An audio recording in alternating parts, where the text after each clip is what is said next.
നിലമ്പൂരിൽ അംഗം മുറുകി.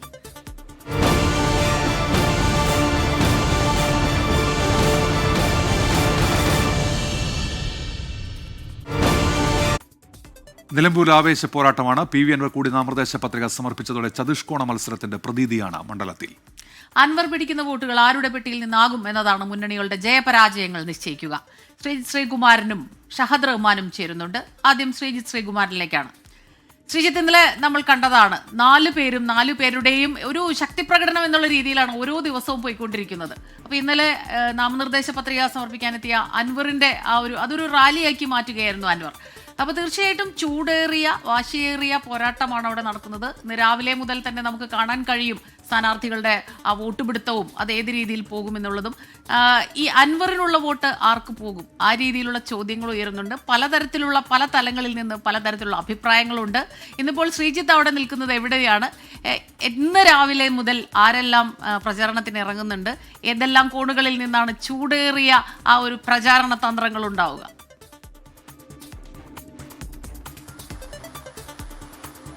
Smitha, Unmesh, very good morning. കനത്ത മഴ തിമിർത്ത് പെയ്യുകയാണ്. രാവിലെ മുതൽ തന്നെ ശക്തമായ മഴയാണ് മണ്ഡലത്തിലാകെ, അല്ലെങ്കിൽ നിലമ്പൂർ നഗരത്തിൽ, ഞാനിപ്പോൾ നിൽക്കുന്ന നിലമ്പൂർ നഗരത്തിലാകെ ഉള്ളത്.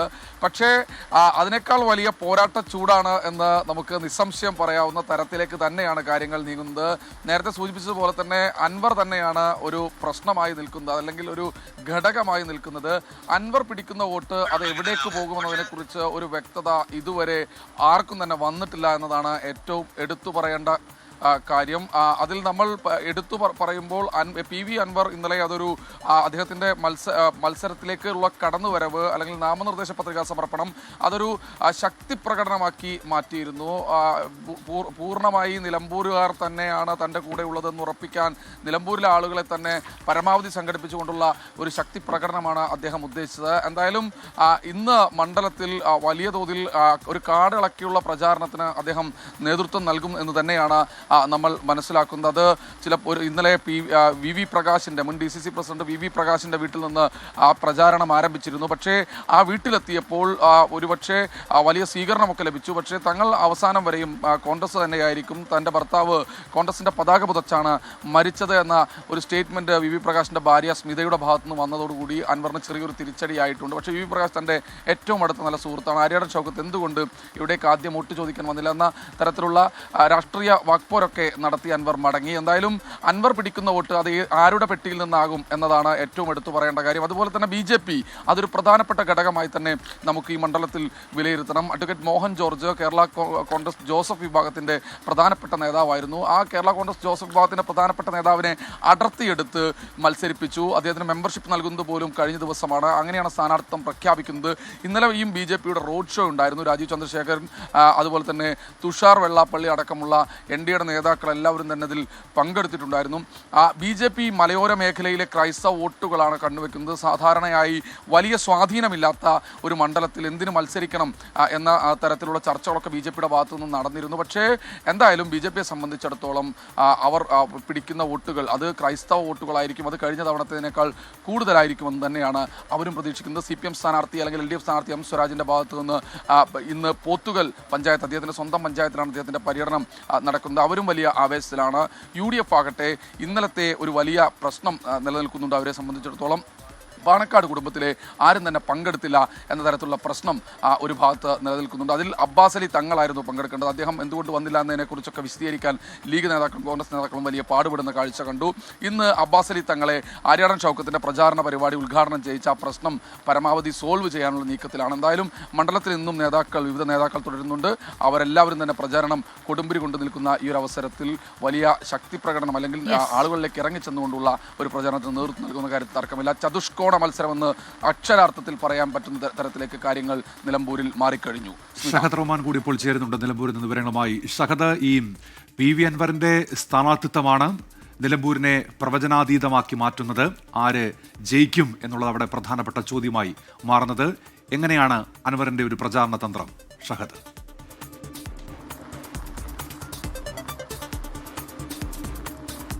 Unmesh, Smitha, very good morning. അതായത് കഴിഞ്ഞ 2 ദിവസമായിട്ട് മഴ നല്ല രീതിയിൽ മാറി നിന്നിട്ടുണ്ടായിരുന്നു. അത് സ്ഥാനാർത്ഥികളെ സംബന്ധിച്ച് വലിയൊരു അനുകൂല ഘടകമായിരുന്നു. എന്നാൽ ഇപ്പോൾ രാവിലെ മുതൽ മഴ തിമിർത്ത് പെയ്യുകയാണ്. അത് ഏത് മുന്നണിയെ ബാധിക്കും എന്നുള്ളതും വലിയ ചർച്ചാ വിഷയമാണ്. പ്രധാനമായിട്ടും പി വി അൻവറിനെ സംബന്ധിച്ചിടത്തോളം പി വി അൻവർ നേടുന്ന വോട്ടുകൾ അത് ഓരോ മുന്നണിയെയും കാര്യമായി ബാധിക്കും. പ്രത്യേകിച്ച് ഇടത് വലത് മുന്നണികളെ കാര്യമായി തന്നെ ബാധിക്കുമെന്ന കാര്യത്തിൽ യാതൊരുവിധ സംശയവുമില്ല. കൂടാതെ അതായത് നമുക്കറിയാം പി വി അൻവറിന്റെ ബന്ധങ്ങളെ അറിയാം. നമുക്ക് കഴിഞ്ഞ രണ്ട് ടേമായിട്ട് പിണറായി സർക്കാരിൽ MLA ആയി തുടർന്ന പി വി അൻവറിനെ സംബന്ധിച്ച പി വി അൻവറിനെ ഇടതുപക്ഷത്തും ഒപ്പം തന്നെ കോൺഗ്രസിലും വലിയ രീതിയിലുള്ള സ്വാധീനമുണ്ട്. പ്രത്യേകിച്ച് ഈ ലീഗ് അണികളുടെ വോട്ട് അത് ആര്യാടൻ ഷൗക്കത്തിനെ അനുകൂലിക്കുന്നുണ്ട് എന്ന് പറയുമ്പോഴും അത് പൂർണ്ണമായിട്ടും അത് ആര്യാടൻ ഷൗക്കത്തിന് വീഴുമോ എന്ന കാര്യത്തിൽ വലിയ രീതിയിലുള്ള ഒരു ചർച്ച നടക്കേണ്ടത് തന്നെയുണ്ട്. കാരണം കഴിഞ്ഞ കുറച്ചധികം നാളുകളായിട്ട് ഈ ലീഗും അതുപോലെ തന്നെ ആര്യാടൻ ഷൗക്കത്തും ഒട്ടും നല്ല ടേംസിലല്ല മുന്നോട്ട് പോകുന്നത്. പ്രത്യേകിച്ച് ആര്യാടൻ ഷൗക്കത്തിൻ്റെ മുൻകാലങ്ങളിലെ അഭിപ്രായങ്ങളും കാര്യങ്ങളും ഒക്കെ വെച്ച് നോക്കുന്ന സമയത്ത് പൂർണ്ണമായിട്ടും ലീഗ് നേതാക്കൾക്കോ അല്ലെങ്കിൽ ലീഗ് അണികൾക്കോ ഈ ആര്യാടൻ ഷൗക്കത്തുമായി യോജിച്ചു പോകാൻ പറ്റുന്ന ഒരു സാഹചര്യമല്ല. അതുകൊണ്ട് പരമാവധി ലീഗ് കേന്ദ്രങ്ങളിൽ നിന്നുള്ള വോട്ട് പി വി അൻവർ സ്വന്തമാക്കുക എന്ന ലക്ഷ്യം അൻവറിനുണ്ട്. അതുകൊണ്ടാണ് തുടർച്ചയായിട്ട് ഈ ആര്യാടൻ ഷൗക്കത്തിന്റെ പഴയ കാര്യങ്ങൾ കുത്തിപ്പൊക്കി അല്ലെങ്കിൽ പഴയ പ്രസ്താവനകൾ വീണ്ടും സോഷ്യൽ മീഡിയകളിൽ സജീവമാക്കി നിർത്താൻ പി വി അൻവറിന്റെ ക്യാമ്പ് ശ്രമിക്കുന്നത് എന്നുള്ളതാണ്. എന്നാൽ അതേ സമയത്ത് M സ്വരാജിനെതിരെ പി വി അൻവർ തൊടുത്തുവിടുന്ന പ്രധാനപ്പെട്ട ആരോപണം അദ്ദേഹം നിലമ്പൂരുകാരനാണെങ്കിലും നിലമ്പൂരിന് അദ്ദേഹത്തിന്റെ ഒരു ഗുണവും കിട്ടിയിട്ടില്ല. മാത്രവുമല്ല അദ്ദേഹം നിലമ്പൂരിലുള്ള സാധാരണക്കാരായ പാവപ്പെട്ട ജനങ്ങളുമായിട്ട് യാതൊരുവിധ ബന്ധവും കാത്തു സൂക്ഷിക്കാത്ത ഒരാളാണ് എന്ന തരത്തിൽ പ്രചാരണം നടത്താനുള്ള ബോധപൂർവമായിട്ടുള്ള ഒരു ശ്രമം പി വി അൻവറിന്റെ ഭാഗത്തു നിന്നും അൻവറിന്റെ ക്യാമ്പിന്റെ ഭാഗത്തു നിന്നും ഉണ്ട് എന്നുള്ളതാണ്. NDA സ്ഥാനാർത്ഥിയെ സംബന്ധിച്ച് പറയുകയാണെങ്കിൽ അത് ക്രിസ്ത്യൻ മലയോര മേഖലകളിലുള്ള ജനങ്ങൾക്ക് സ്വാധീനമുള്ള അല്ലെങ്കിൽ ജനങ്ങളിൽ സ്വാധീനമുള്ള സ്ഥാനാർത്ഥിയാണ് നിർത്തിയിട്ടുള്ളത്. ആ മേഖലകളിൽ നിന്ന് പ്രത്യേകിച്ച് നമുക്കറിയാം പി വി അൻവർ തുടക്കം മുതൽ പറഞ്ഞുകൊണ്ടിരുന്നത് മലയോര കർഷകരുടെ മലയോര ജനങ്ങളുടെ കാര്യമാണ്. അപ്പോൾ ആ മേഖലകളിൽ നിന്നുള്ള വോട്ട് പി വി അൻവർ ലക്ഷ്യമിടുന്നുണ്ടെങ്കിലും BJPയുടെ സ്ഥാനാർത്ഥി വളരെ ശക്തമാണ്. പ്രത്യേകിച്ച് ഈ മലയോര മേഖലകളിൽ ക്രൈസ്തവ മേഖലകളിലൊക്കെ സ്വാധീനം ഉള്ള ആളാണ്. അപ്പോൾ ആ മേഖലകളിൽ നിന്ന് വോട്ട് ലഭിച്ചാൽ മാത്രമേ പി വി അൻവറിനെ സംബന്ധിച്ച് നേട്ടമുണ്ടാക്കാൻ സാധിക്കുകയുള്ളൂ. ഒപ്പം തന്നെ ആം ആദ്മി പാർട്ടി ചെറു സംഘടനകളൊക്കെ പി വി അൻവറിനൊപ്പം കൂടുന്നുണ്ട്. എന്തായാലും പി വി അൻവർ ഈ തെരഞ്ഞെടുപ്പിൽ വളരെ വലിയ നിർണായകമായിട്ടുള്ള ഒരു റോൾ വഹിക്കുന്നുണ്ട്. അൻവറിന് ലഭിക്കുന്ന വോട്ട് അത് ഇരു മുന്നണികളെയും വലിയ രീതിയിൽ ബാധിക്കും. ഉന്മേഷ്, ശരി, ഇന്നിപ്പോൾ പ്രചാരണത്തിന് തുടക്കമിടുമ്പോൾ ഇന്നലെ വലിയ രീതിയിലുള്ള പ്രചാരണം നമ്മൾ കണ്ടു. ഇന്നിപ്പോൾ കൂടുതൽ നേതാക്കൾ എല്ലാവരും തന്നെ വിവിധ പാർട്ടികളിൽ നിന്നുള്ള നേതാക്കൾ എല്ലാവരും തന്നെ ഇന്നു മുതൽ അവിടെ എത്തും പ്രചാരണത്തിനായി എന്നാണ് അറിയാൻ കഴിയുന്നത്. അപ്പോൾ കനത്ത മഴയുണ്ടെങ്കിലും പ്രചാരണത്തിന് ചൂടേറുക തന്നെ ചെയ്യുമെന്നാണ് ഇപ്പോൾ നമ്മുടെ 2 റിപ്പോർട്ടേഴ്സ് അവിടെ നിന്ന് വിവരങ്ങളുമായി ചേർന്നത്. ഇനി മറ്റ് പ്രധാനപ്പെട്ട വാർത്തകളിലേക്ക് നമ്മൾ കടക്കുകയാണ്. CPIഎമ്മിന്റെ കേന്ദ്ര കമ്മിറ്റി യോഗം ഇന്ന് ഡൽഹിയിൽ ചേരും. മധുരയിൽ ചേർന്ന 24ാം പാർട്ടി കോൺഗ്രസിന് ശേഷമുള്ള ആദ്യ കേന്ദ്ര കമ്മിറ്റി യോഗമാണ് ഇന്ന് ചേരുന്നത്. പുതിയ സെൻട്രൽ സെക്രട്ടേറിയറ്റ് അംഗങ്ങളെ കേന്ദ്ര കമ്മിറ്റി തീരുമാനിക്കും. നേരത്തെ സെൻട്രൽ സെക്രട്ടേറിയറ്റിലുണ്ടായിരുന്ന വിജു കൃഷ്ണൻ, അരുൺകുമാർ എന്നിവർ പോളിറ്റ് ബ്യൂറോയിലെത്തിയ പശ്ചാത്തലത്തിലാണ് പുതിയ അംഗങ്ങളെ ഉൾപ്പെടുത്തുന്നത്. 24ാം പാർട്ടി കോൺഗ്രസിന്റെ വിലയിരുത്തലും കേന്ദ്ര കമ്മിറ്റി യോഗത്തിലുണ്ടാകും.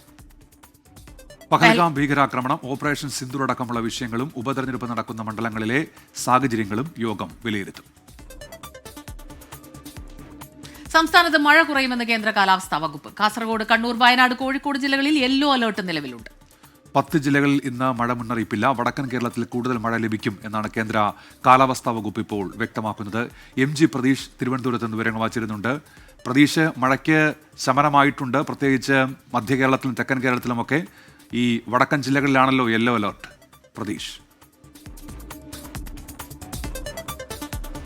ഉന്മേഷ, 2 ദിവസമായി സംസ്ഥാനത്ത് മഴയ്ക്ക് ശമനമുണ്ട്. ഈ നേരത്തെ ഉണ്ടായിരുന്ന അതിതീവ്ര മഴയും അതിശക്തമായ മഴയും സംസ്ഥാനത്ത് ഉണ്ടാകില്ല എന്നതാണ് കാലാവസ്ഥാ നിരീക്ഷണ കേന്ദ്രത്തിന്റെ മുന്നറിയിപ്പിൽ പറയുന്നത്. ഇന്ന് 4 ജില്ലകളിലാണ് യെല്ലോ അലർട്ട് പ്രഖ്യാപിച്ചിരിക്കുന്നത്. അത് കാസർഗോഡ്, കണ്ണൂർ, വയനാട്, കോഴിക്കോട് ജില്ലകളിലാണ് യെല്ലോ അലർട്ട് ഉള്ളത്. ബാക്കി 10 ജില്ലകളിലും നിലവിൽ മഴ മുന്നറിയിപ്പില്ല. ബംഗാൾ ഉൾക്കടൽ രൂപം കൊണ്ട ന്യൂനമർദ്ദത്തിന്റെ ശക്തി കുറഞ്ഞതും പടിഞ്ഞാറൻ കാറ്റിന്റെ ശക്തി കുറഞ്ഞതുമാണ് കേരളത്തിൽ മഴയുടെ തോത് കുറയാനുള്ള കാരണമായി കാലാവസ്ഥാ വകുപ്പ് പറഞ്ഞിരിക്കുന്ന കാര്യം. ഈ കാലവർഷം തുടങ്ങി ആദ്യ ദിവസങ്ങൾ തന്നെ അതിതീവ്ര മഴയായിരുന്നു സംസ്ഥാനത്തിന്റെ വിവിധ ഭാഗങ്ങളിൽ ഉണ്ടായിരുന്നത്. ആ അതിതീവ്ര മഴയ്ക്ക് ഇനി ശമനമുണ്ടാകുമെന്നതാണ് കാലാവസ്ഥാ കേന്ദ്രം അറിയിക്കുന്ന കാര്യം. അതേസമയം തെക്കൻ കേരളത്തിലും മധ്യ കേരളത്തിലും ഒറ്റപ്പെട്ട മഴയ്ക്ക് സാധ്യതയുണ്ട് എന്നും കാലാവസ്ഥാ കേന്ദ്രം അറിയിച്ചിട്ടുണ്ട്. നിലവിൽ ഉന്മേഷ്.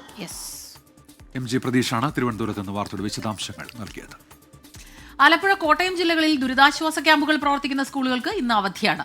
ആലപ്പുഴ ജില്ലയിലെ കുട്ടനാട് താലൂക്കിലെയും പുറക്കാട് പഞ്ചായത്തിലെയും വിദ്യാഭ്യാസ സ്ഥാപനങ്ങൾക്കും ജില്ലാ കളക്ടർ അവധി പ്രഖ്യാപിച്ചു. മുൻ നിശ്ചയിച്ച പരീക്ഷകൾക്ക് അവധി ബാധകമല്ല. ടോബി ജോൺസണാണ് ഇപ്പോൾ കോട്ടയത്ത് നിന്ന് ചേരുന്നത്. ടോബി, ഈ എത്ര ദുരിതാശ്വാസ ക്യാമ്പുകളുണ്ട്, എത്ര കുടുംബങ്ങൾ അവിടെ കഴിയുന്നു? മറ്റൊന്ന്, ഈ കുട്ടനാട്ടിലെ ഒരു നിലവിൽ പ്രളയ സാഹചര്യം എങ്ങനെയാണ്, വെള്ളപ്പൊക്ക സാഹചര്യം ടോബി? മഴ അല്പം ശമിച്ചിട്ടുണ്ടെങ്കിലും പലയിടങ്ങളിലും ഒറ്റപ്പെട്ട മഴ പെയ്യുന്നുണ്ട്. ഈ ഒരു പശ്ചാത്തലത്തിലാണ് ദുരിതാശ്വാസ ക്യാമ്പുകൾ പ്രവർത്തിക്കുന്ന സ്കൂളുകൾക്ക് ജില്ലാ ഭരണകൂടങ്ങൾ അവധി പ്രഖ്യാപിച്ചിരിക്കുന്നത്. ആലപ്പുഴ ജില്ലയിലെ കുട്ടനാട് താലൂക്കിലും അതുപോലെ തന്നെ പുറക്കാട് പഞ്ചായത്തിലുമാണ് മുഴുവൻ വിദ്യാഭ്യാസ സ്ഥാപനങ്ങൾക്കും അവധി പ്രഖ്യാപിച്ചിട്ടുണ്ട്. ഒപ്പം തന്നെ കോട്ടയം ജില്ലയിലും ദുരിതാശ്വാസ ക്യാമ്പുകൾ പ്രവർത്തിക്കുന്ന സ്കൂളുകൾക്കും അവധി ബാധകമാണ്. ജില്ലാ കളക്ടർമാരാണ് ഇത് സംബന്ധിച്ച ഉത്തരവ് ഇറക്കിയത്. കോട്ടയം ജില്ലയിൽ നോക്കുകയാണെങ്കിൽ ഏകദേശം 66ഓളം ദുരിതാശ്വാസ ക്യാമ്പുകൾ പ്രവർത്തിക്കുന്നുണ്ട്. ഇത് കൂടുതലും താഴ്ന്ന പ്രദേശങ്ങളിലാണ്, അതായത് അപ്പർ കുട്ടനാട് മേഖലകളിലാണ് കൂടുതലും ക്യാമ്പുകൾ ഉള്ളത്. ഇവിടെ നിന്നും വെള്ളം ഇറങ്ങിപ്പോകാത്തതാണ് ഈ ക്യാമ്പുകൾ തുടരേണ്ട ഒരു സാഹചര്യത്തിലേക്ക് എത്തിച്ചിട്ടുള്ളത്. 2 ദിവസം കൂടി മഴ മാറി നിൽക്കുകയാണെങ്കിൽ ഈ ക്യാമ്പുകൾ പിരിച്ചുവിടാൻ സാധിക്കുമെന്നാണ് ജില്ലാ ഭരണകൂടം അറിയിച്ചിട്ടുള്ളത്. എന്തായാലും നിലവിലെ സാഹചര്യത്തിൽ ക്യാമ്പുകൾ തുടരാൻ തന്നെയാണ് തീരുമാനിച്ചിട്ടുള്ളത്. വെള്ളം ഇറങ്ങുകയാണെങ്കിൽ, മഴ മാറി വെള്ളം ഇറങ്ങുകയാണെങ്കിൽ ക്യാമ്പുകൾ പിരിച്ചുവിടാനാണ് തീരുമാനിച്ചിട്ടുള്ളത്. അതിനുശേഷമേ ഈ സ്കൂളുകളിൽ അധ്യയനം തുടങ്ങുകയുള്ളൂ. ഉന്മേഷ് കുസിന.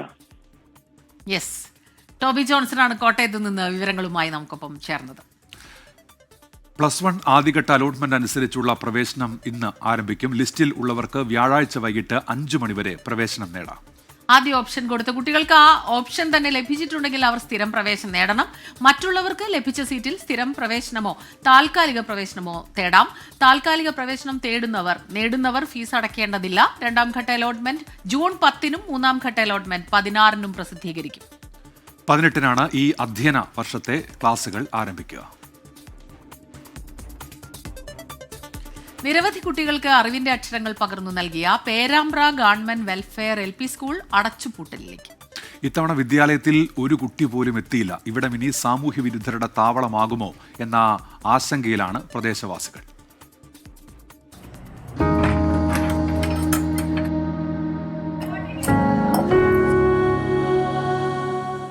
ഒരു കാലത്ത് ഏറെ പ്രൗഢിയോടെ നിന്ന വിദ്യാലയം, നിരവധി കുരുന്നുകൾക്ക് അറിവിന്റെ ആദ്യാക്ഷരം പകർന്നു നൽകിയ LP സ്കൂൾ, ആ സ്കൂളാണ് അടച്ചുപൂട്ടലിലേക്ക് പോകുന്നത്.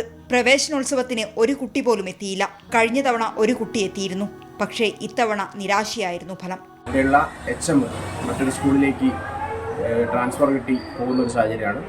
5-6 ദിവസത്തിനുള്ളിൽ ഒരു വിദ്യാർത്ഥിയെങ്കിലും ഈ സ്ഥാപനത്തിലേക്ക് കടന്നു വന്നില്ലെങ്കിൽ ഈ വിദ്യാഭ്യാസ സ്ഥാപനം എന്നേക്കും അവസാനിക്കുന്ന ഒരു സാഹചര്യത്തിലാണ്. കഴിഞ്ഞ വർഷം 4 കുട്ടികളുണ്ടായിരുന്നു. ഇവരെല്ലാം തന്നെ ഇവിടെ നിന്ന് പോയി. ഒരു കാലത്ത് ജാതി വിവേചനത്തെ ചൊല്ലി വിവാദമായിരുന്ന സ്കൂളാണിത്. ഒരു സമുദായത്തിലെ വിദ്യാർത്ഥികൾ മാത്രം പഠിക്കുന്ന സ്കൂളെന്ന തെറ്റിദ്ധാരണയായിരുന്നു കാരണം. ഇവിടം നിലവിൽ സാമൂഹ്യ വിരുദ്ധരുടെ ശല്യമുണ്ട്. അതിനി കൂടുമെന്ന ആശങ്കയാണ് പ്രദേശത്തുള്ളവർക്ക്. ഇപ്പം തന്നെ പല ആൾക്കാരുടെ ആൾക്കാരെ രാത്രി കാലങ്ങളിലൂടെ കാണാം. ഞാനിവിടെ അയൽവാസി തന്നെയാണ്. അപ്പോൾ ഇനിയിപ്പോൾ ഇത് കൂട്ടിക്കഴിഞ്ഞാൽ മദ്യപാനവും എല്ലാ പരിപാടിയും പുകവലി എല്ലാ സംഗതികളും ഇതിന്റെ അകത്തുണ്ടാകും. കുട്ടികളെ ഇങ്ങോട്ട് എത്തിച്ച് വിദ്യാലയം നിലനിർത്താൻ ആവശ്യമായ നടപടി വേണമെന്നാണ് ഈ വിദ്യാലയത്തെ സ്നേഹിക്കുന്നവർ ആവശ്യപ്പെടുന്നത്.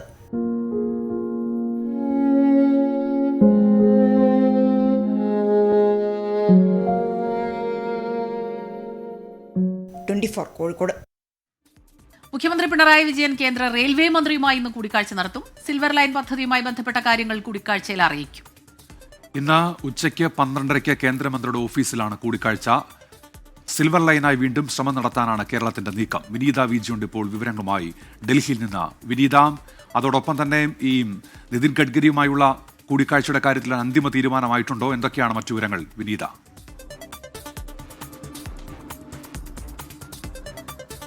ഉന്മേഷ്, ഡൽഹിയിലെത്തിയ മുഖ്യമന്ത്രി 2 കേന്ദ്രമന്ത്രിമാരുമായാണ് കൂടിക്കാഴ്ച നടത്തുന്നത്. ഇതിൽ ആദ്യത്തെ കൂടിക്കാഴ്ചയാണ് ഇന്ന് നടക്കുന്നത്. ഇന്ന് ആദ്യ കൂടിക്കാഴ്ച നടത്തുന്നത് കേന്ദ്ര റെയിൽവേ മന്ത്രി അശ്വിനി വൈഷ്ണവുമായാണ്. ഉച്ചയ്ക്ക് 12:30 അദ്ദേഹത്തിന്റെ ഓഫീസിൽ വെച്ചാണ് കൂടിക്കാഴ്ച നിശ്ചയിച്ചിരിക്കുന്നത്. നിതിൻ ഗഡ്കരിയുമായുള്ള കൂടിക്കാഴ്ച നാളെ ഉച്ചയ്ക്ക് 1 മണിയോടുകൂടിയാണ് നിശ്ചയിച്ചിരിക്കുന്നത്. ഇന്നത്തെ കൂടിക്കാഴ്ചയിൽ ഏറ്റവും പ്രധാനമായിട്ടുള്ള കാര്യം കേരളത്തിന്റെ സിൽവർ ലൈൻ എന്ന ആവശ്യം കൂടിക്കാഴ്ചയിൽ കേന്ദ്രമന്ത്രിയുമായി മുഖ്യമന്ത്രി ഉന്നയിക്കുമെന്നാണ് നമുക്ക് മനസ്സിലാക്കാൻ കഴിയുന്നത്. അതിൽ ഏറ്റവും പ്രധാനം ആദ്യഘട്ടത്തിൽ തന്നെ ഈ സിൽവർ ലൈനുമായി ബന്ധപ്പെട്ടുകൊണ്ടുള്ള ചർച്ചകൾ കേന്ദ്രവുമായൊക്കെ തന്നെ കേരളം നടത്തിയിട്ടുണ്ടായിരുന്നു. പക്ഷേ ആ ചർച്ചകളൊന്നും തന്നെ വിജയിക്കാൻ കഴിയാതെ പരാജയപ്പെട്ടു പോയൊരു പശ്ചാത്തലം കൂടിയുണ്ട്. ഈ ഘട്ടത്തിൽ ഇ ശ്രീധരൻ മുന്നോട്ട് വെച്ചിരിക്കുന്ന ചില നിർദ്ദേശങ്ങളുണ്ട്. ആ നിർദ്ദേശങ്ങളുടെ പശ്ചാത്തലത്തിലാണ് ഇപ്പോൾ വീണ്ടും സമാനമായിട്ടുള്ള ഒരു നിർദ്ദേശവുമായി കേരളം മുന്നോട്ട് പോകുന്നത്. അതിൽ ഏറ്റവും പ്രധാനമായും പറയുന്നത് ഈ സ്ഥലമെടുക്കൽ കുറച്ചുകൊണ്ട് ഒപ്പം തന്നെ ഈ ആകാശപാതയിലും ടണലിലൂടെയുമുള്ള ട്രാക്കിന് മുൻഗണന നൽകുക എന്നതാണ് ഇ ശ്രീധരൻ മുന്നോട്ട് വെച്ചിരിക്കുന്ന ഒരു നിർദ്ദേശം. ഒരുപക്ഷെ അങ്ങനെ നമ്മൾ ഒരു രീതിയിലേക്ക് മുന്നോട്ട് പോവുകയാണ് എങ്കിൽ ഈ സ്ഥലമെടുക്കൽ അത് നമുക്ക് വളരെ കൂടുതൽ കുറയ്ക്കാൻ കഴിയുമെന്ന് തന്നെയാണ് ഈ ശ്രീധരൻ മുന്നോട്ട് വെച്ചിരിക്കുന്ന നിർദ്ദേശം. ഒരുപക്ഷെ അങ്ങനെയെങ്കിൽ ഈ സ്ഥലമേറ്റെടുക്കലുമായി ബന്ധപ്പെട്ടുകൊണ്ടുള്ള പ്രശ്നങ്ങൾ ഒരു പരിധിവരെ പരിഹരിക്കാൻ കഴിയുമെന്നും സംസ്ഥാന സർക്കാർ കരുതുന്നുണ്ട്. ഏതാണെങ്കിലും ഇന്ന് ഈ സിൽവർ ലൈനുമായിട്ടുള്ള ചർച്ചയിൽ കേന്ദ്രത്തിന്റെ നിലപാട് എന്താകും എന്നുള്ളത് ഏറ്റവും വലിയ നിർണായകമാവുന്ന ഒരു തീരുമാനം തന്നെയാകും. കാരണം ഒരുപക്ഷെ കേന്ദ്രവുമായി ഒരു സമവായത്തിലെത്താൻ കഴിഞ്ഞെങ്കിൽ മാത്രമേ ഈ സിൽവർ ലൈൻ പദ്ധതിയുമായി കേരളത്തിന് മുന്നോട്ട് പോകാൻ കഴിയുകയുള്ളൂ. ഒരുപക്ഷെ അനുമതി നിഷേധിച്ചാൽ ഇന്നത്തെ ഈ കൂടിക്കാഴ്ചയോടുകൂടി തന്നെ ഈ സിൽവർ ലൈൻ എന്ന കേരളത്തിന്റെ ഒരു ആവശ്യം അത് പൂർണ്ണമായും മാറ്റിവെക്കേണ്ട ഒരു സാഹചര്യം തന്നെയാണ് നിലവിലുള്ളത്. ഞാൻ സൂചിപ്പിച്ചതുപോലെ നാളെയാണ് നിതിൻ ഗഡ്കരിയുമായി കൂടിക്കാഴ്ച നടത്തുക. കൂടിക്കാഴ്ചയിൽ ഏറ്റവും പ്രധാനമായും ചർച്ചയാവുന്നത് കേരളത്തിന്റെ ദേശീയപാതയുമായി ബന്ധപ്പെട്ടുകൊണ്ടുള്ള വിഷയങ്ങൾ തന്നെയായിരിക്കും. ദേശീയപാതയിലെ ഇപ്പോൾ നടക്കുന്ന പണികളടക്കം വളരെ വേഗത്തിൽ പൂർത്തിയാക്കണമെന്നൊരു ആവശ്യമായിരിക്കും സംസ്ഥാനം ഉന്നയിക്കുക. ഉന്മേഷ്. വിനീത വിജയാണ് ഡൽഹിയിൽ നിന്ന് വിശദാംശങ്ങൾ നൽകിയത്. കേരളത്തിലെത്തിയ ദേശീയപാത അതോറിറ്റി ചെയർമാനും സംഘവും ഇന്നും മടങ്ങും. സംസ്ഥാനത്തെ ദേശീയപാത പദ്ധതികളുടെ നിർമ്മാണ പുരോഗതി വിലയിരുത്താനാണ് ചെയർമാൻ സന്തോഷ് കുമാർ യാദവും സംഘവും എത്തിയത്. തിരുവനന്തപുരം, കൊല്ലം ജില്ലകളിൽ മാത്രമാണ് സംഘം സന്ദർശനം നടത്തിയത്. ദേശീയപാത തകർന്ന മലപ്പുറത്ത് ഉൾപ്പെടെ എത്താതെയാണ് സംഘം മടങ്ങുന്നത്. MG പ്രതീഷുണ്ട് തിരുവനന്തപുരത്ത് നിന്ന്. പ്രതീഷ്, ഈ വടക്കൻ ജില്ലകളിലായിരുന്നു ഇത്തരത്തിൽ ദേശീയപാത നിർമ്മാണവുമായി ബന്ധപ്പെട്ട് ഇത്തരം തകർച്ചകൾ ഉണ്ടായത്. അവിടെയൊക്കെ എത്താതെ NHAI ചെയർമാൻ മടങ്ങുകയാണ്. സംസ്ഥാന സർക്കാരിൻ്റെ അതൃപ്തി അത് ഏതെങ്കിലും തരത്തിൽ ഇപ്പോൾ പ്രകടമാകുന്ന ഒരു സാഹചര്യമുണ്ടോ പ്രതീഷ്? ഉന്മേഷ, ദേശീയപാത നിർമ്മാണവുമായി ബന്ധപ്പെട്ട വലിയ വിവാദങ്ങളും വിമർശനങ്ങളും നിലനിൽക്കുന്ന ഘട്ടത്തിൽ കൂടിയാണ് ദേശീയപാത അതോറിറ്റി ചെയർമാൻ കേരളത്തിൽ എത്തിയത്. ഇന്നലെയാണ് അദ്ദേഹം ഈ NHAI ഉദ്യോഗസ്ഥരുമായി കൂടിക്കാഴ്ച നടത്തുകയും ഈ നിലവിലെ ദേശീയപാത നിർമ്മാണവുമായി ബന്ധപ്പെട്ടുള്ള സ്ഥിതിഗതികൾ വിലയിരുത്തിയത്. ചീഫ് സെക്രട്ടറിയുമായും സന്തോഷ് കുമാർ യാദവും സംഘവും കൂടിക്കാഴ്ച നടത്തിയിരുന്നു. നിലവിൽ സംസ്ഥാനത്തുണ്ടായ ദേശീയപാത തകർച്ചയുമായി ബന്ധപ്പെട്ട സംസ്ഥാനത്തിന്റെ ആശങ്ക ചീഫ് സെക്രട്ടറി ദേശീയപാത അതോറിറ്റി ചെയർമാനെ അറിയിച്ചിട്ടുണ്ട്. പക്ഷേ തിരുവനന്തപുരം, കൊല്ലം ജില്ലകളിൽ മാത്രം സന്ദർശനം നടത്തിയാണ് അദ്ദേഹം ഇന്ന് മടങ്ങുന്നത്. പ്രധാനമായും ഈ പ്രശ്നമുള്ള മലപ്പുറം മേഖലകളിൽ ഒന്നും തന്നെ സന്ദർശനം നടത്തിയില്ല. അക്കാര്യത്തിൽ കേരളത്തിന് ഒരു അതൃപ്തിയും നിലനിൽക്കുന്നുണ്ട്. ഇക്കാര്യവും കേരളം അദ്ദേഹത്തെ അറിയിച്ചതായാണ് വിവരം. പക്ഷേ വളരെ പെട്ടെന്ന് തന്നെ ഈ പ്രശ്നങ്ങൾ പരിഹരിച്ചുകൊണ്ട് സംസ്ഥാനത്തിന്റെ ദേശീയപാത നിർമ്മാണം വേഗത്തിൽ പൂർത്തിയാക്കുമെന്നൊരു ഉറപ്പാണ് നിലവിൽ ദേശീയപാത അതോറിറ്റി ചെയർമാൻ ചീഫ് സെക്രട്ടറിക്ക് മുമ്പാകെ നൽകിയിരിക്കുന്നത്. മാത്രമല്ല, ഇന്ന് ഈ മുഖ്യമന്ത്രി പിണറായി വിജയൻ നാളെ നിതിൻ ഗഡ്കരിയുമായി കൂടിക്കാഴ്ച നടത്തുന്നുണ്ട്. ആ കൂടിക്കാഴ്ചയിലും സംസ്ഥാനത്തിന്റെ ഒരു ആശങ്ക അറിയിക്കുമെന്നതാണ് മനസ്സിലാക്കാൻ കഴിയുന്നത്. ഇപ്പോൾ ഈ നിർമ്മാണം തകർന്ന ഘട്ടങ്ങളിൽ എന്ത് കാര്യം ചെയ്യാം, എന്ത് ബദൽ മാർഗം നടത്താമെന്ന കാര്യത്തിൽ സംസ്ഥാനത്തിന്റെ ഒരു നിലപാട് കൂടി യോഗത്തിൽ മുഖ്യമന്ത്രി മുന്നോട്ട് വയ്ക്കുമെന്നതാണ് മനസ്സിലാക്കാൻ കഴിയുന്ന കാര്യം. പൊതുമരാമത്ത് മന്ത്രി മുഹമ്മദ് റിയാസും ഈ കൂടിക്കാഴ്ചയിൽ പങ്കെടുക്കും. അദ്ദേഹം ഇന്ന് ഇവിടെ നിന്ന് യാത്ര തിരിക്കുമെന്നതാണ് മനസ്സിലാക്കാൻ കഴിയുന്ന കാര്യം. എന്തായാലും സംസ്ഥാനം നിലവിൽ ഈ ദേശീയപാത നിർമ്മാണവുമായി ബന്ധപ്പെട്ടുള്ള തകർച്ചയിൽ സംസ്ഥാനത്തിന്റെ ആശങ്ക ദേശീയപാത അതോറിറ്റി ചെയർമാനെ അറിയിച്ചിട്ടുണ്ട്. ഉന്മേഷ. MG പ്രതീഷാണ് വിവരങ്ങളുമായി നമുക്കൊപ്പം ചേർന്നത്. ഇനി ദേശീയ വാർത്തകൾ ഒറ്റ നോട്ടത്തിൽ. വർഗീയ പരാമർശങ്ങളുള്ള വീഡിയോ പ്രചരിപ്പിച്ചതിന് ഇൻസ്റ്റഗ്രാം ഇൻഫ്ലുവൻസർ ശർമിഷ്ഠ പനോലിയെ നിയമവിരുദ്ധമായി അറസ്റ്റ് ചെയ്തെന്ന ആരോപണം തള്ളി കൊൽക്കത്ത പോലീസ്. എല്ലാ നടപടിക്രമങ്ങളും പാലിച്ചാണ് അറസ്റ്റെന്ന് പോലീസ് അവകാശപ്പെട്ടു. സമുദായങ്ങൾക്കിടയിൽ വിദ്വേഷം വളർത്തുന്ന ഉള്ളടക്കം പങ്കുവച്ചതിനാണ് ശർമിഷ്ഠയ്ക്കെതിരെ നിയമ നടപടിയുണ്ടായത്.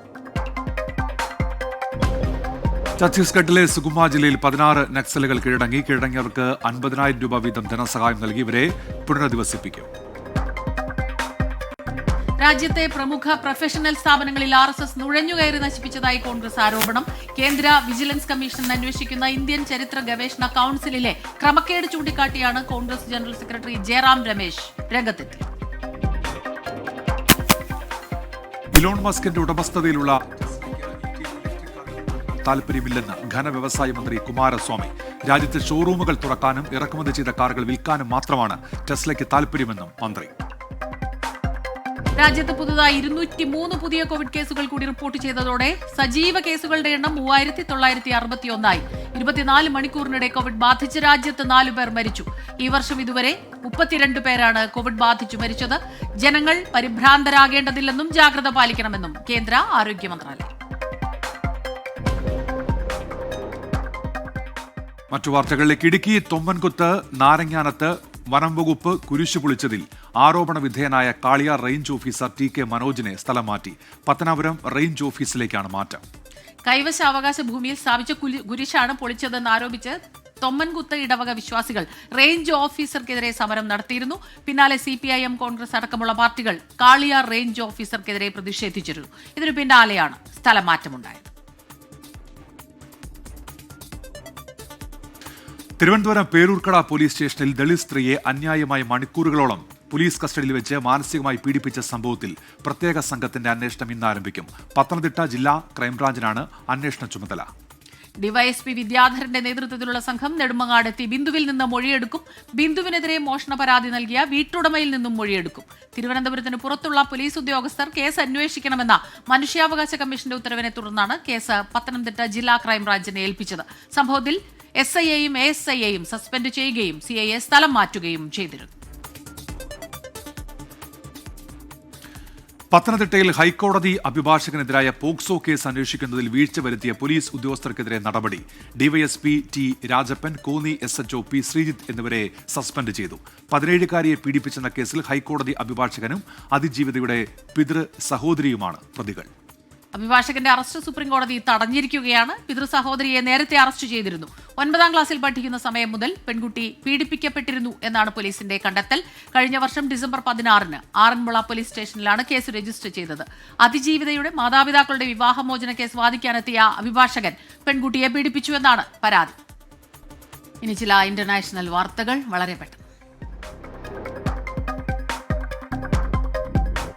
ഗസയിൽ ഭക്ഷ്യവിതരണത്തിനെന്ന പേരിൽ US പിന്തുണയോടെ ഇസ്രായേൽ തുടങ്ങിയ ഗസ ഹ്യൂമാനിറ്റേറിയൻ ഫൗണ്ടേഷൻ കേന്ദ്രങ്ങൾ കുരുതിക്കളമാകുന്നു. ഏറ്റവും ഒടുവിൽ കൊടുംപട്ടിണിയിൽ ഭക്ഷണം തേടി റഫയിലെ GHF കേന്ദ്രത്തിൽ എത്തിയവർക്ക് നേരെ ഇസ്രായേൽ സേന നടത്തിയ വെടിവയ്പിൽ 3 പേർ കൊല്ലപ്പെട്ടു. മെയ് 27-ന് ആരംഭിച്ച GHF കേന്ദ്രങ്ങളിൽ ഇസ്രായേൽ ആക്രമണങ്ങളിൽ കൊല്ലപ്പെട്ടവരുടെ എണ്ണം ഇതോടെ 52ആയി. 340 പേർക്ക് പരിക്കുണ്ട്. 24 മണിക്കൂറിനിടെ ഗസയുടെ വിവിധ മേഖലകളിൽ ഇസ്രായേൽ നടത്തിയ ആക്രമണങ്ങളിൽ 54 പേർ കൊല്ലപ്പെട്ടു. 500-ലേറെ പേർക്ക് പരിക്ക്. ജബാലി അഭയാർത്ഥി ക്യാമ്പിൽ നടത്തിയ ആക്രമണത്തിൽ 5 സ്ത്രീകളും 7 കുരുന്നുകളും ഉൾപ്പെടെ 14 പേരാണ് കൊല്ലപ്പെട്ടത്. ഇതോടെ ആകെ മരണസംഖ്യ 54,418ആയി. ഇന്ത്യയും ഒമാനും തമ്മിലുള്ള നിർദ്ദിഷ്ട സ്വതന്ത്ര വ്യാപാര കരാർ ഉടൻ യാഥാർത്ഥ്യമായേക്കും. ചർച്ചകൾ പുരോഗമിക്കുകയാണെന്നും ചില സന്തോഷ വാർത്തകൾ വളരെ പെട്ടെന്ന് വന്നേക്കാമെന്നും ഇന്ത്യയുടെ വാണിജ്യ വ്യവസായ മന്ത്രി പീയൂഷ് ഗോയൽ അറിയിച്ചു. ഒമാനുമായുള്ള സ്വതന്ത്ര വ്യാപാര കരാറിനെക്കുറിച്ചുള്ള മാധ്യമപ്രവർത്തകരുടെ ചോദ്യങ്ങൾക്കുള്ള മറുപടിയിലാണ് മന്ത്രി ഇക്കാര്യം പറഞ്ഞത്.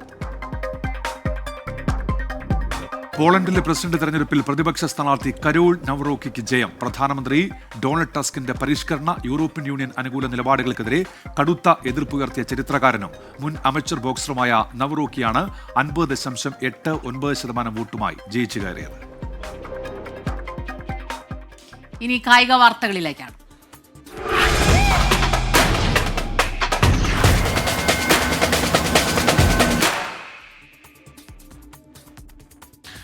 IPL കിരീടത്തിന്റെ പുതിയ അവകാശികളെ ഇന്നറിയാം. ഫൈനൽ പോരിൽ റോയൽ ചലഞ്ചേഴ്സ് ബംഗളൂരു പഞ്ചാബ് കിങ്സിനെ നേരിടും.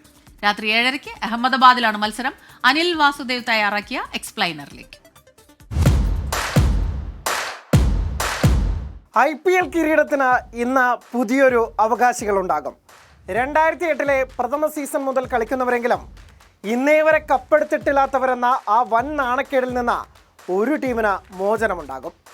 മറു ടീമിൻ്റെ കപ്പിനായുള്ള കാത്തിരിപ്പ് 19ാം സീസണിലേക്ക് നീളും. കന്നിക്കിരീടത്തിൻ്റെ സന്തോഷം റോയൽ ചലഞ്ചേഴ്സ് ബംഗളൂരുവിനോ അതോ പഞ്ചാബ് കിങ്സിനോ എന്നറിയാൻ ഇനി മണിക്കൂറുകൾ മാത്രം ബാക്കി. കാവ്യനീതി എന്നോണം ഈ സീസണിലെ ഏറ്റവും മികച്ച 2 ടീമുകൾ തന്നെയാണ് കലാശപ്പോരിൽ ഏറ്റുമുട്ടുന്നത്. പോയിന്റ് പട്ടികയിൽ മുന്നിലെത്തിയ പഞ്ചാബ് കിങ്സും റോയൽ ചലഞ്ചേഴ്സ് ബംഗളൂരുവും. ഒന്നാം ക്വാളിഫയറിൽ ജയിച്ച ബംഗളൂരു നേരിട്ട് ഫൈനലിന് ടിക്കറ്റ് എടുത്തപ്പോൾ പഞ്ചാബിന് മുംബൈയെ കൂടി മറികടക്കേണ്ടി വന്നു. ഈ സാല കപ്പ് നംദേ എന്നത് ഇത്തവണയെങ്കിലും സാധ്യമാകുമെന്ന പ്രതീക്ഷയിലാണ് റോയൽ ചലഞ്ചേഴ്സ് ബംഗളൂരു. 2009, 2011, 2016 വർഷങ്ങളിൽ കയ്യെത്തും ദൂരെ നഷ്ടമായ കിരീടം 4ാം അവസരത്തിൽ കൈപ്പിടിയിൽ ഒതുക്കാമെന്ന പ്രതീക്ഷയിലാണ് RCB. 1-2 സൂപ്പർ താരങ്ങളിൽ തങ്ങി നിൽക്കുന്നതിനപ്പുറം ഒരു ടീം എന്ന നിലയിൽ RCB തിളങ്ങിയ വർഷമാണിത്. പ്ലെയർ ഓഫ് ദ മാച്ച് പുരസ്കാരം വ്യത്യസ്തരായ 9 താരങ്ങൾ നേടിയെന്നത് തന്നെ ഇതിന് സാക്ഷ്യം. വിരാട് കോഹ്ലിയുടെ അടങ്ങാത്ത റൺദാഹത്തിൽ തന്നെയാണ് ബംഗളൂരുവിൻ്റെ ബാറ്റിംഗ് പ്രതീക്ഷകൾ.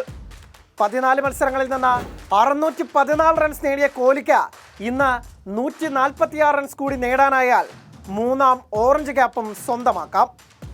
ചെണ്ടകളെന്ന ചീത്തപ്പേര് ജോഷ് ഹേസൽവുഡിന്റെ ചിറകിലേറി RCB ബൗളേഴ്സ് മാറ്റിയെടുത്തു എന്നതും ഈ സീസണിന്റെ മാത്രം പ്രത്യേകതയാണ്.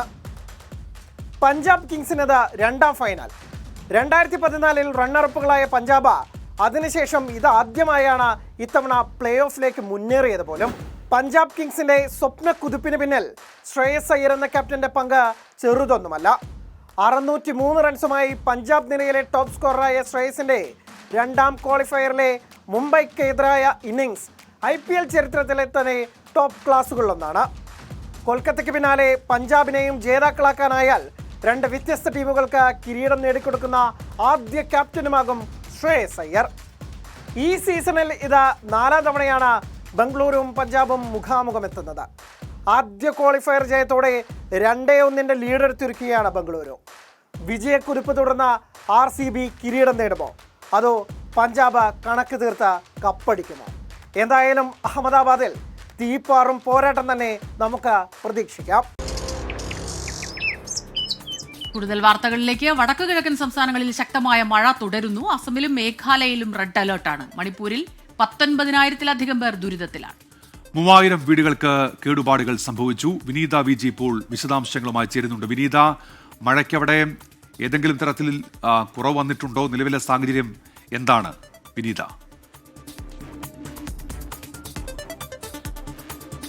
ഉന്മേഷ്, കഴിഞ്ഞ 4 ദിവസമായി വടക്കു കിഴക്കൻ സംസ്ഥാനങ്ങളിൽ അതിശക്തമായിട്ടുള്ള മഴ തുടരുക തന്നെയാണ്. ഇപ്പോൾ കാലാവസ്ഥാ നിരീക്ഷണ കേന്ദ്രത്തിൽ നിന്ന് ലഭ്യമായിരിക്കുന്ന അലർട്ടുകൾ അനുസരിച്ച്, മുന്നറിയിപ്പ് അനുസരിച്ച് അസമിലും മേഘാലയയിലും റെഡ് അലർട്ടാണ് പ്രഖ്യാപിച്ചിരിക്കുന്നത്. ഇരു സംസ്ഥാനങ്ങളിലും അതിശക്തമായിട്ടുള്ള മഴയ്ക്ക് സാധ്യതയെന്ന് തന്നെയാണ് കാലാവസ്ഥാ നിരീക്ഷണ കേന്ദ്രം വ്യക്തമാക്കുന്നത്. മണിപ്പൂർ, മിസോറാം, ത്രിപുര, നാഗാലാൻഡ് എന്നീ സംസ്ഥാനങ്ങളിലും മഴ ശക്തമാകുമെന്നാണ് മുന്നറിയിപ്പ്. ഡൽഹിയിൽ ഇന്ന് യെല്ലോ അലർട്ടും പ്രഖ്യാപിച്ചിട്ടുണ്ട്. അരുണാചൽ പ്രദേശ്, പശ്ചിമ ബംഗാൾ, സിക്കിം, ഉത്തരാഖണ്ഡ് എന്നിവിടങ്ങളിൽ ഒറ്റപ്പെട്ട കനത്ത മഴയ്ക്ക് സാധ്യതയെന്നാണ് കാലാവസ്ഥാ നിരീക്ഷണ കേന്ദ്രം നൽകുന്ന മുന്നറിയിപ്പ്. മഴ ശക്തമായതോടെ മണിപ്പൂരിൽ മാത്രം ഏതാണ്ട് 19,000-ലും അധികം ആളുകളാണ് ആ മേഖലയിൽ ദുരിതത്തിലായത്. 3000-ലധികം വീടുകൾക്ക് കേടുപാടുകളും സംഭവിച്ചിട്ടുണ്ട്. അസമിലും സിക്കിമിലും ത്രിപുരയിലും അടക്കം വലിയ രീതിയിലേക്കുള്ള വെള്ളക്കെട്ടും പ്രളയ സമാനമായിട്ടുള്ള സാഹചര്യമൊക്കെയാണ് കഴിഞ്ഞ ദിവസങ്ങളിലേക്ക് അടക്കം ഉണ്ടായിരുന്നത്. നിരവധി കുടുംബങ്ങൾ, അസമിൽ 10,000-ലധികം കുടുംബങ്ങളെയാണ് ദുരിതാശ്വാസ ക്യാമ്പുകളിലേക്ക് മാറ്റിയിരിക്കുന്നത്. നമുക്ക് ഇന്നലെ വരെ ലഭ്യമായിരിക്കുന്ന റിപ്പോർട്ട് അനുസരിച്ച് വടക്കു കിഴക്കൻ സംസ്ഥാനങ്ങളിൽ മഴക്കെടുതിയിൽ 34 പേർക്കാണ് ജീവൻ നഷ്ടമായത്. എല്ലാ സംസ്ഥാനങ്ങളിലെയും മുഖ്യമന്ത്രിമാരുമായും ഇന്നലെ കേന്ദ്ര ആഭ്യന്തരമന്ത്രി അമിത്ഷാ ബന്ധപ്പെട്ടിരുന്നു, സംസാരിച്ചിരുന്നു. എല്ലാ സംസ്ഥാനങ്ങൾക്കും പ്രളയ സാഹചര്യം നേരിടുന്ന പശ്ചാത്തലത്തിൽ അവർക്ക് ആവശ്യമായിട്ടുള്ള എല്ലാ സഹായവും ഉറപ്പു നൽകുകയും ചെയ്തിട്ടുണ്ട് കേന്ദ്രം. നിലവിലും ഈ വടക്കു കിഴക്കൻ സംസ്ഥാനങ്ങളിൽ ഇന്നും മഴ കൂടുതൽ ശക്തമാകുമെന്ന് തന്നെയാണ് അറിയാൻ കഴിയുന്നത്. ഈ പല മേഖലകളിലും, അസമിൽ ഉൾപ്പെടെ പല മേഖലകളിലും സിക്കിമിലുമൊക്കെ വലിയ രീതിയിലേക്കുള്ള മഴ കനത്തതോടെ ആ മേഖലകളിലൊക്കെ മണ്ണിടിച്ചിലും ഉണ്ടായിട്ടുണ്ട്. ഏതാണെങ്കിലും ഈ മണ്ണിടിച്ചിലിന് സാധ്യതയുള്ള മേഖലകളിലൊക്കെ യാത്ര ഒഴിവാക്കണമെന്നുള്ളത് തന്നെയാണ് ഏറ്റവും പ്രധാനപ്പെട്ട നിർദ്ദേശം. ഉന്മേഷ്, വിനീത VG വിവരങ്ങളുമായി നമുക്കൊപ്പം ചേർന്നത്. കൊച്ചിയിൽ പരിശീലനത്തിനിടെ കാണാതായ നാവികനായുള്ള തെരച്ചിൽ ഇന്നും തുടരും. ടാൻസാനിയൻ കേഡറ്റ് അബ്ദുൾ ഇബ്രാഹിം സലയാണ് കാണാതായത്. പരിശീലനത്തിന്റെ ഭാഗമായി കഴിഞ്ഞ ദിവസം തേവര പാലത്തിൽ നിന്ന് ചാടിയപ്പോഴാണ് ഒഴുക്കിൽപ്പെട്ടത്. ഞാറക്കലിൽ കാണാതായ യമൻ വിദ്യാർത്ഥികൾക്കായും ഇന്ന് തെരച്ചിൽ തുടരും. ആൻമരിയ സണ്ണിയാണ് ഇപ്പോൾ കൊച്ചിയിൽ നിന്ന് വിവരങ്ങളുമായി ചേരുന്നത്. ആൻമരിയ, എന്തൊക്കെയാണ് വിവരങ്ങൾ?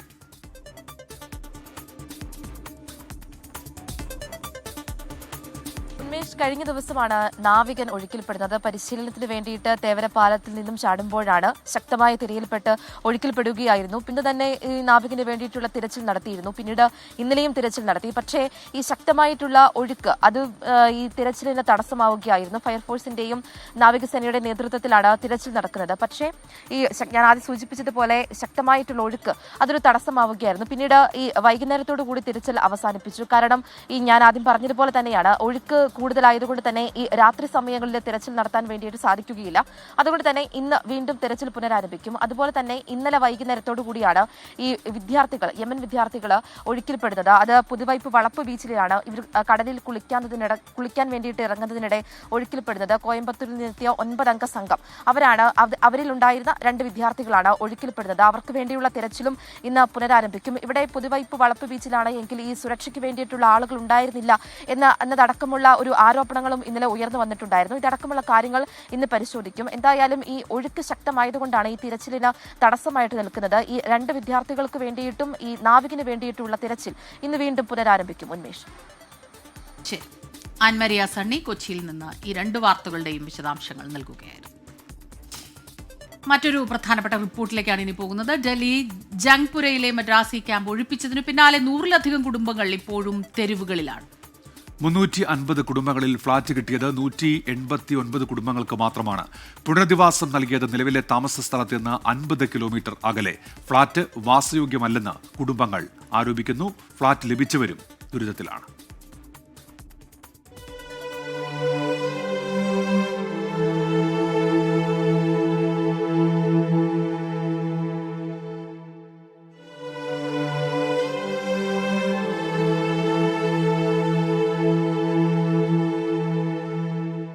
ഡൽഹിയിലെ മിനി തമിഴ്നാടെന്നാൽ അത് ജംഗ്പുരയിലെ മദ്രാസി ക്യാമ്പാണ്. പതിറ്റാണ്ടുകൾക്ക് മുൻപേ തമിഴ്നാട്ടിൽ നിന്നും കുടിയേറി ഡൽഹിയിലെത്തിയവർ. എന്നാൽ ഇന്ന് അവിടെ അങ്ങനെയൊരു മദ്രാസി ക്യാമ്പില്ല. ഭൂമി കയ്യേറ്റം ആരോപിച്ച് മദ്രാസി ക്യാമ്പ് ബുൾഡോസർ ഉപയോഗിച്ച് ഇടിച്ചു നിരത്തി. പുനരധിവാസം ലഭിക്കാത്ത 100-ലധികം കുടുംബങ്ങൾ വഴിയാധാരമായി. തകർന്നു കിടക്കുന്ന അവശിഷ്ടങ്ങൾക്കിടയിൽ തകരാതെ ബാക്കി വെച്ചത് കൈക്കുള്ളിലെടുത്ത് മടങ്ങുന്നവർ.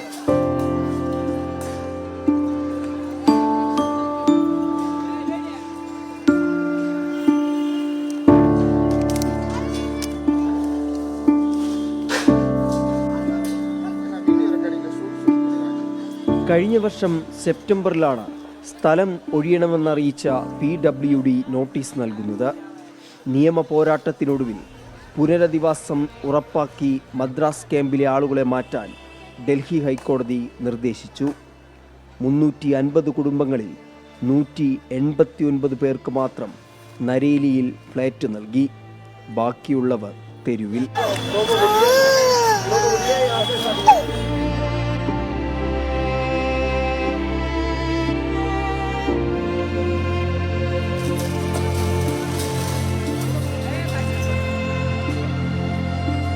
കൈവശാവകാശ രേഖകൾ എല്ലാം ഉണ്ടായിട്ടും 2014 മുതൽ വോട്ട് ചെയ്തിട്ടില്ലെന്ന് പറഞ്ഞ് പലർക്കും ഫ്ളാറ്റ് നിഷേധിച്ചതായി പ്രദേശവാസികൾ പറയുന്നു. 184 மட்டும்தான் கிடைச்சது, மீதி கிடைக்கல. அது சில பாலிடிக்ஸ் காரணம்.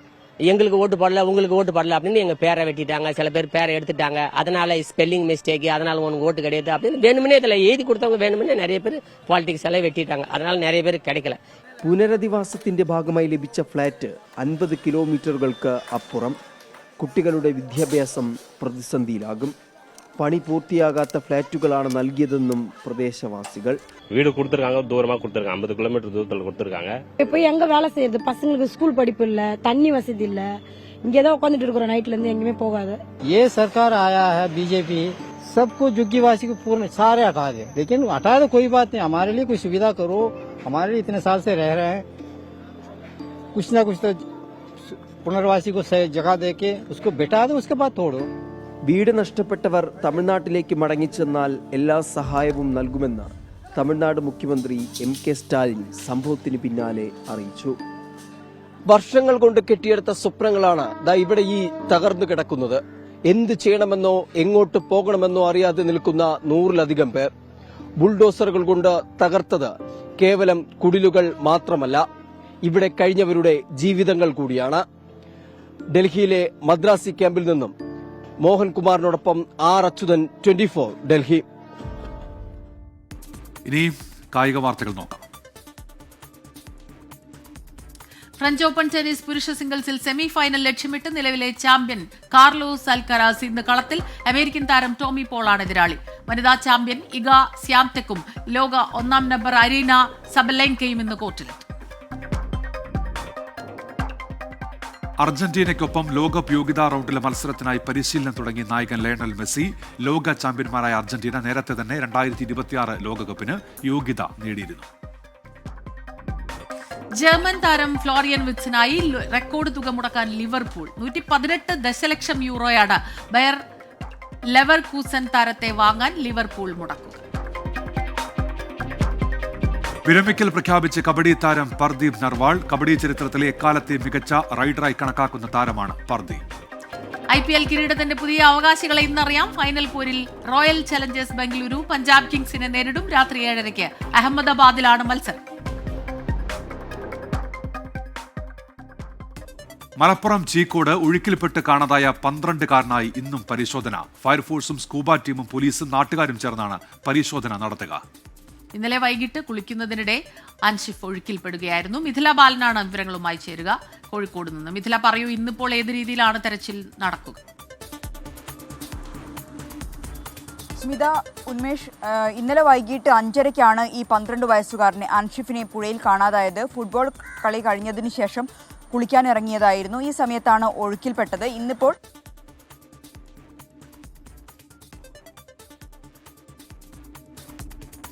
മലപ്പുറം ചീക്കോടാണ് ഒഴുക്കിൽപ്പെട്ട് 12-കാരനെ കാണാതായത്. ഫയർഫോഴ്സും സ്കൂബ ടീമും പോലീസും നാട്ടുകാരും ചേർന്ന് ഇന്നും പരിശോധന നടത്തും. ഇന്നലെ വൈകിട്ടാണ് ഈ സംഭവം ഉണ്ടായത്.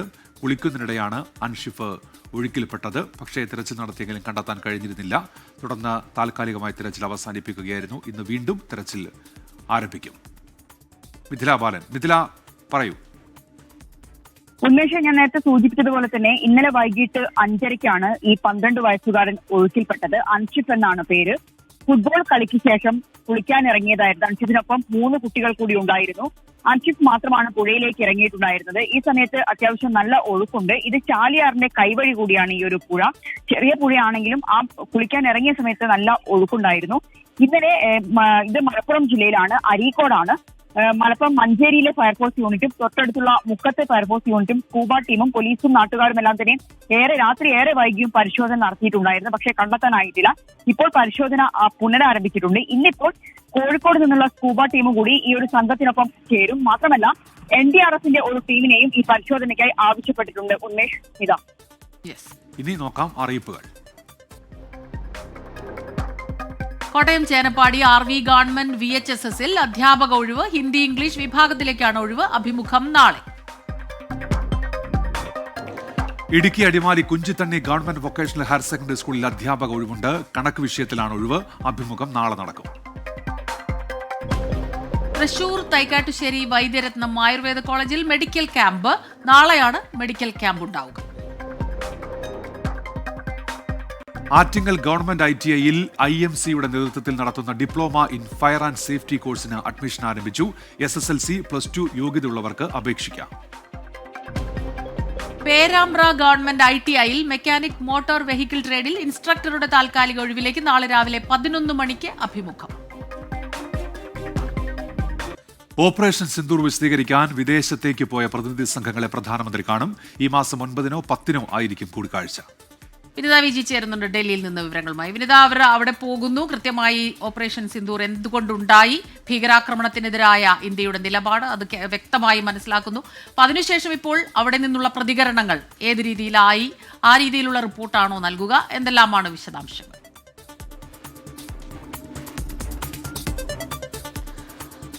സ്മിത, നിലവിൽ 59 അംഗ സംഘങ്ങളാണ് 33 രാജ്യങ്ങളിലായി സന്ദർശനം നടത്തുന്നത്. 7 ടീമുകളായിട്ടാണ് എംപിമാരുടെ നേതൃത്വത്തിലുള്ള പ്രതിനിധി സംഘം വിവിധ രാജ്യങ്ങൾ സന്ദർശിക്കുന്നത്. ഓരോ രാജ്യത്തും എത്തുന്ന സംഘങ്ങൾ അവിടെ എത്തി ഓപ്പറേഷൻ സിന്ദൂറിനെ കുറിച്ച് വിശദീകരിക്കുന്നുണ്ട്. ഒപ്പം തന്നെ ഏതു ഘട്ടത്തിലാണ് നമ്മൾ അത്തരത്തിലേക്കൊരു ഓപ്പറേഷനുമായി മുന്നോട്ട് പോയതെന്നും പാകിസ്ഥാന്റെ ഭീകരതയ്ക്കെതിരായിട്ടുള്ള ഇന്ത്യയുടെ നിലപാട് എന്താണെന്നുള്ള കാര്യവും എംപിമാരുടെ നേതൃത്വത്തിലുള്ള പ്രതിനിധി സംഘങ്ങൾ വിവിധ രാജ്യങ്ങളിൽ വിശദീകരിക്കുകയാണ്. ഈ ലോകരാജ്യങ്ങൾക്കിടയിൽ പാകിസ്ഥാനെ ഒറ്റപ്പെടുത്തുക, ഭീകരതയ്ക്കെതിരായിട്ടുള്ള ഇന്ത്യയുടെ പോരാട്ടത്തിൽ മറ്റ് രാജ്യങ്ങളുടെ കൂടി പിന്തുണ തേടുക എന്നുള്ളത് തന്നെയാണ് ഈ സന്ദർശനത്തിന്റെ ലക്ഷ്യം. ഏതാണ്ട് ഇന്നും ഈ ആഴ്ചയോടുകൂടി സന്ദർശനം പൂർത്തിയാക്കി ഈ സംഘങ്ങളൊക്കെ തന്നെ തിരികെ ഡൽഹിയിലേക്ക് എത്തുമെന്നാണ് നമുക്ക് മനസ്സിലാക്കാൻ കഴിയുന്നത്. ഡൽഹിയിലെത്തിയതിനു ശേഷമായിരിക്കും പ്രധാനമന്ത്രി നരേന്ദ്രമോദി ഈ സർവകക്ഷി പ്രതിനിധി സംഘങ്ങളുമായി കൂടിക്കാഴ്ച നടത്തുക. അത് ഈ 8-ാം തീയതി 9-ാം തീയതിയോ 10-ാം തീയതിയോ ഒരു കൂടിക്കാഴ്ച നടത്താനാണ് സാധ്യത എന്നാണ് നമുക്ക് മനസ്സിലാക്കാൻ കഴിയുന്നത്. ഈ ഓരോ രാജ്യത്തെയും സന്ദർശനവുമായി ബന്ധപ്പെട്ടുകൊണ്ടുള്ള റിപ്പോർട്ട് ഈ പ്രതിനിധി സംഘങ്ങൾ തയ്യാറാക്കും. ആ റിപ്പോർട്ട് പ്രധാനമന്ത്രിയുമായുള്ള കൂടിക്കാഴ്ചയിൽ അവർ സമർപ്പിച്ചേക്കുമെന്നാണ് നമുക്കിപ്പോൾ ലഭ്യമാവുന്ന വിവരങ്ങൾ. സ്മിത, ഈ പ്രത്യേക പാർലമെന്റ് സമ്മേളനം വിളിക്കാനുള്ള ആലോചന കൂടിയുണ്ടല്ലോ, അതിന്റെ തീയതിയിൽ വ്യക്തത വന്നിട്ടുണ്ടോ വിനീത?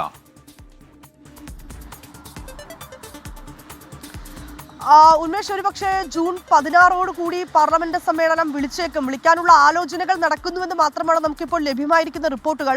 കാരണം ഈ ഓപ്പറേഷൻ സിന്ദൂർ അത് നടന്നതിന് പിന്നാലെ തന്നെ ഒരു പ്രത്യേക പാർലമെന്റ് സമ്മേളനം വിളിക്കണമെന്നൊരു ആവശ്യം രാഹുൽ ഗാന്ധിയും ഒപ്പം തന്നെ മല്ലികാർജ്ജുൻ ഖാർഗെയും ഉന്നയിച്ചിട്ടുണ്ടായിരുന്നു. ഇരുവരും വിവിധ സഭകളിലെ പ്രതിപക്ഷ നേതാക്കളാണ്. അവർ ഇത്തരത്തിലേക്കുള്ള ആവശ്യം ഉന്നയിച്ചിട്ടുണ്ടായിരുന്നു. പക്ഷേ ആ ഘട്ടത്തിലൊക്കെ അത് പരിഗണിക്കാമെന്നോ അല്ലെങ്കിൽ അതുമായി ബന്ധപ്പെട്ടുകൊണ്ടുള്ള കൂടുതൽ വ്യക്തതകളോ കേന്ദ്രത്തിന്റെ ഭാഗത്തു നിന്ന് ഉണ്ടായിട്ടില്ല. പക്ഷേ ഈ ഘട്ടത്തിൽ വീണ്ടും അത്തരത്തിലേക്കുള്ള ചർച്ചകൾ പുരോഗമിക്കുന്നുവെന്നാണ് നമുക്ക് മനസ്സിലാക്കാൻ കഴിയുന്നത്. ഏറ്റവും പ്രധാനമായും പ്രതിപക്ഷ പാർട്ടി നേതാക്കൾ പറയുന്നത് ഒരു അടിയന്തരമായ ഒരു പാർലമെന്റ് സമ്മേളനം വിളിച്ച് ഭീകരതയ്ക്കെതിരായിട്ടുള്ള ഇന്ത്യയുടെ നിലപാട് അത് ലോകരാജ്യങ്ങളെ അറിയിക്കുക എന്നുള്ളത് തന്നെയാണ് പ്രതിപക്ഷ പാർട്ടികളുടെ ആവശ്യം.